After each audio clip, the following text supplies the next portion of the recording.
Bonjour. Où, quand et comment commencer notre cheminement spirituel? Nous nous posons souvent cette question. Où aller pour entamer notre cheminement spirituel? Et quel est le meilleur moment pour commencer? Et comment s'y prendre? La réponse à cette interrogation est simple. Il n'y a nulle part où aller. Et il n'y a pas de moment particulier pour cela. Pourquoi? Parce que le cheminement spirituel se passe ici et maintenant. Nous avons des conflits relationnels. C'est par là qu'il faut commencer. Nous avons une souffrance au travail. C'est l'occasion d'en faire une opportunité dans notre cheminement. Nous avons des soucis de santé. C'est là où nous allons effectuer un pas de plus dans notre parcours spirituel. Le cheminement spirituel n'est pas une ligne figée entre un point de départ et un point final d'arrivée. Nous sommes tous déjà dans un processus de développement, que nous en ayons conscience ou pas. Le fait d'en avoir conscience donne une possibilité d'avoir un parcours moins souffrant, et dans la durée et dans l'intensité. Avant toute chose, posons-nous la question suivante. Pourquoi voulons-nous être sur un chemin spirituel? Qu'attendons-nous de cet engagement? Est-ce pour que la vie mette sur notre parcours que de belles choses et que la souffrance ne croise plus notre chemin? Si c'est la raison de notre engagement, nous faisons fausse route. Pourquoi? Parce que cela revient à dire que nous voulons que plein de cadeaux nous tombent du ciel comme récompense, les yeux fermés et sans lever le pouce. Or cela, c'est la pensée magique. Le cheminement spirituel concerne en premier notre intériorité et non pas l'extérieur qui nous entoure. En cheminant intérieurement, nous allons nous occuper de nos pensées et de nos émotions. Nous allons ajuster nos émotions en nous détachant progressivement de nos croyances. Nous allons avoir plus de compassion et de bienveillance pour nous-mêmes. Et c'est avec cette même compassion et bienveillance que nous allons par la suite pouvoir ajuster notre vie extérieure, c'est-à-dire nos relations dans les multiples secteurs de notre existence. Mais ajuster notre vie à l'extérieur suppose qu'en amont, elle ne le soit pas, n'est-ce pas?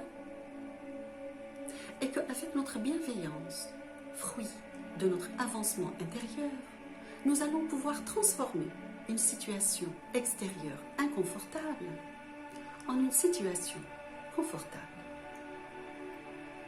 Ça veut donc dire que nous allons créer à partir de quelque chose qui n'est pas en notre possession, quelque chose qui nous manque, que nous n'avons pas. Si nous voulons obtenir quelque chose, c'est que par définition, cette chose, pour nous, n'est pas encore là. Nous voyons donc que l'engagement sur un chemin spirituel nous permet d'acquérir progressivement la compétence de créer. Il fait de nous des créateurs. Nous allons osciller entre la souffrance du manque et le plaisir de la satisfaction de nos besoins. Le processus passe du manque à la complétude et de la souffrance au plaisir. Vous voyez pourquoi le cheminement spirituel n'est pas un parcours tranquille.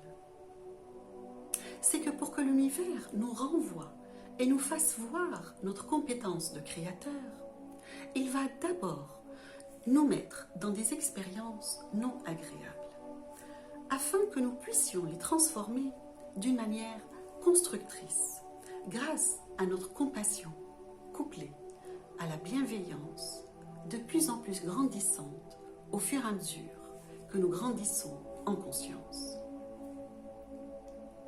Sans cela, nous ne pourrions jamais expérimenter nos capacités et nous conforter dans l'idée que nous sommes réellement des créateurs.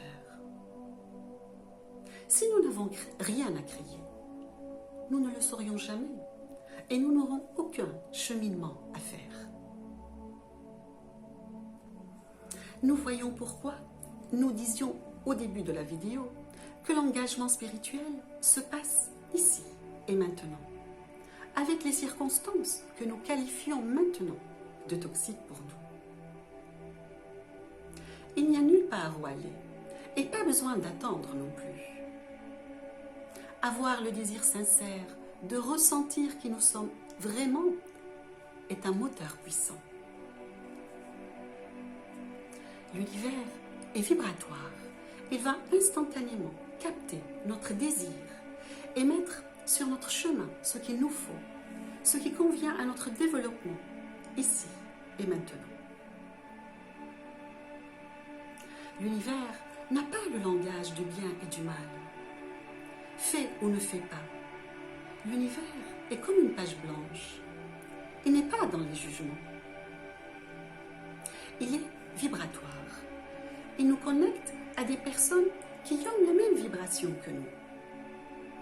Par conséquent, vivre avec des personnes coléreuses autour de nous reflète notre propre colère que nous enfouions à l'intérieur de nous, par peur de l'extérioriser. Notre entourage va tout faire pour que nous soyons en contact avec notre colère intérieure, afin de la ressentir, de l'extérioriser. Bien sûr, nous le ferons maladroitement au début, ce qui va nous attirer encore plus les foudres autour de nous. Et avec le temps, nous comprendrons que trop de colère ne nous rend pas service. Nous ne récoltons que de la colère autour de nous. Et c'est normal, l'univers est vibratoire. La colère engendre la colère. Une fois la colère maîtrisée, nous passerons à une autre vibration, un autre niveau de conscience, qui va nous procurer une autre émotion non encore maîtrisée, qui sera également reflétée par les personnes autour de nous, afin de l'ajuster à son tour, après l'avoir expérimentée et compris qu'elle ne me rend pas service. Elle ne nous aide pas à sortir de la souffrance et du manque, tant qu'elle n'est pas maîtrisée. Les émotions trop intenses, ou qui ne le sont pas assez, soit saturent le cerveau, soit ne le stimulent pas assez. Résultat, dans les deux cas, nos comportements ne sont pas cohérents. Ils ne nous rendent pas service.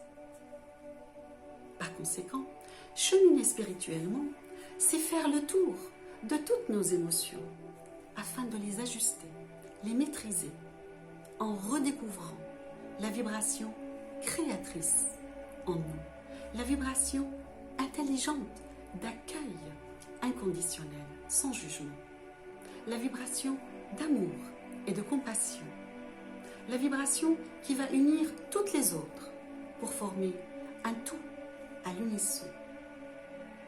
En nous reconnectant à cela, nous aurons des pensées créatrices et par conséquent un comportement et des paroles ajustées aux situations autour de nous. Ce qui va permettre également que nous soyons entourés de personnes à la même fréquence vibratoire que nous.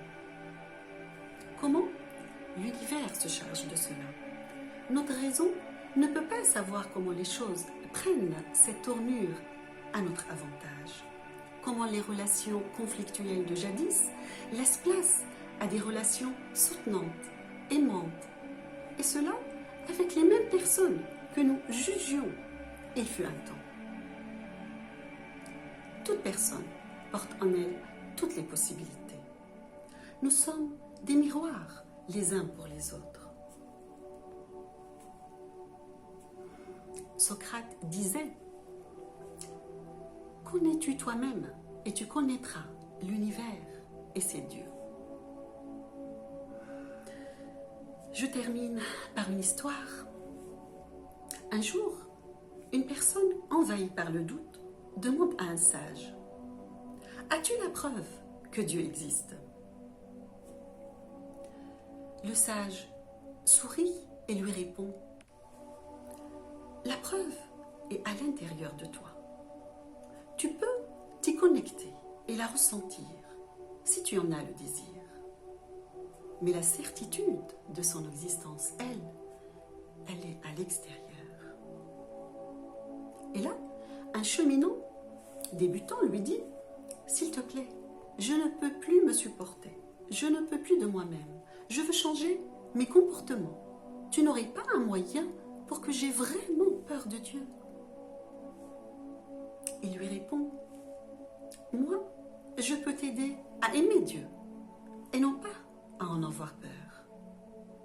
Le cheminot lui répond: l'aimer, je veux bien, mais comment je peux faire? Le sage lui répond: trouve-toi une personne à aimer autour de toi. Et soudain, une troisième personne bondit et lui dit: moi, ceux qui ne croient pas en Dieu, je ne peux pas les supporter. Je les combats. Je les préfère plutôt morts que vivants.